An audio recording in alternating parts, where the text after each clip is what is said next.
What's going on, boxing fans? It's Jordan Williams with The Distance. I'm here with another video. Today, I usually don't record on Sundays, but I thought I had a good fantasy matchup to do, so I decided to do this one. And on top of that, I probably won't even record a video on Wednesday, because I've been recording so many lately. I actually think I have like 60 already done this year. But anyway, this matchup is from Prime Ali versus Tyson. This is Larry Holmes versus Lennox Lewis.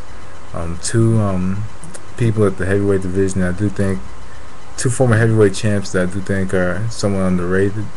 Lennox Lewis, champion in the 90s and early thousands.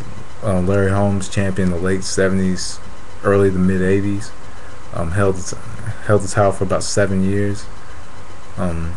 Lennox Lewis, I believe, held the title, about 3 times. Held the belt from like 97 to 2001, and from 2001 to 2003. So anyway, on to the matchup. What's very intriguing about this matchup is that you do have two fighters with who like to pretty much put everything behind the left jab. Both these fighters were jabbers. Larry Holmes threw a single jab. Lennox Lewis pretty much threw a double jab. For Lennox Lewis, he has a combination of skill and power. Larry Holmes has a style of speed and skill. So, putting this together, you have a very intriguing matchup. I think in the early rounds, Lennox Lewis is kind of patient. He was very patient in the early rounds and the early goings of the fights, and Lennox Lewis, just being very patient. I think Larry Holmes will kind of take advantage of that patience. I think that he will put together. I think that Larry Holmes will probably just throw his left jab in the early goings of the fight. Just move around the ring and use his left jab. That was pretty much Larry Holmes' bread and butter, was just that left jab, firing it off, and just moving around the ring. The fact of the matter is this: Larry Holmes was very dependent on that left jab, and if he didn't have that left jab, there was nothing at all for him. If he closed that distance, if you kind of come close and you take away that left jab, Larry Holmes was a completely different fighter, evident in the Snipes fight, when Snipes was just close with him the whole fight, and Snipes was able to land some big shots on him. If Lennox Lewis was the type of fighter that would close off the ring from him, it would be a different fight. But Lennox Lewis definitely is not a pressure fighter. Lennox Lewis kind of trots forward. He's kind of a fighter that would trot front to back, side to side. So the fact that Larry Holmes does move around, was able to circle around the ring and move, and had pretty good lateral movement, would be a key factor in the fight. Lennox Lewis used his left jab to set up sometimes his right hand, or set up his combinations. Lennox Lewis, who I did say at times was very patient. Sometimes he double up the jab, and then when you double up the jab, he come in with the right hand, sometimes the overhand right or the right hook, or sometimes the right uppercut. So Lennox Lewis, was very educated with that, with his jab, and very educated with that right hand, or find a way to land that right hand. So Lennox Lewis, one of my favorite heavyweights growing up. Had some really good fights, and there's times that Lennox Lewis did start off very fast and didn't start off so patiently. Didn't start off as patient, but towards the his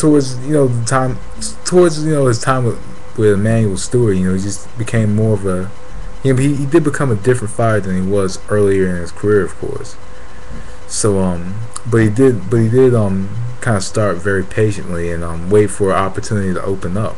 But against Larry Holmes, how is he going to open up against a fighter that just throws his left jab and moves around the ring, very well, and uses his left jab very well, and times his right hand, coming after that jab very well.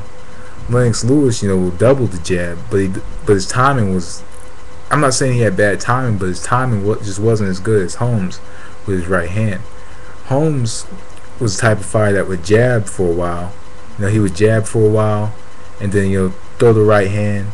And sometimes his jab was used for different things. Sometimes his jab was used for him to kind of close the distance a bit, or his jab was used to set up the right hand. Unlike Lennox Lewis, who would use the jab to just set up his combinations with his right hand. So that's kind of a little bit of the same there. Lennox Lewis didn't really close the distance. Unlike Larry Holmes, both of them weren't necessarily your big knockout punches. Both of them were just necessarily textbook fighters. So with Lennox Lewis versus Larry Holmes, I like Larry Holmes by unanimous decision. Even though because Lennox Lewis isn't the type of fighter that's gonna come close to Larry Holmes. He's not gonna make Larry Holmes fight him on the inside, and he's not gonna take that left jab away. So that's the big determining factor in the fight. I think that Larry Holmes would move around the ring, circle around the ring, use lateral movement, use his left jab, and even if you feel that the fight's boring, he's still gonna use it because it works for him.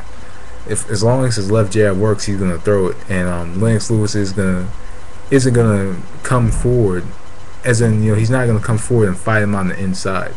Lennox Lewis is gonna use his jab, to kind of to kind of open up his offense, to kind of open up his power shots. But unlike Larry Holmes, who just uses his jab to kind of keep you away and keep you at a distance. So anyway, I'm gonna say Larry Holmes should win this fight via unanimous decision against Lennox Lewis. I just think that he's gonna use his left jab and he's gonna move around the ring, and I don't think that Lewis will close the distance or close the gap with Larry Holmes. I just think that it's going to be a kind of an outside fight for Holmes, 100%. So I'm going to go with Larry Holmes unanimous decision. Anyway, thanks for watching. That was The Distance. Peace.